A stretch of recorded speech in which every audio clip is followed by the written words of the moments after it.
Երբ որ բռնում ես մի հատ նիկոլական, իսկ այդպիսիք ցավոք սրտի դեռ կան, ասում ես թվարկի 5 բան, որ այս ռեժիմը արել է, 5 բան թվարկում է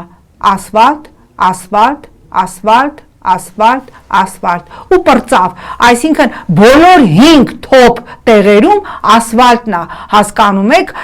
բայց էլի եմ ասում, մենք չպիտի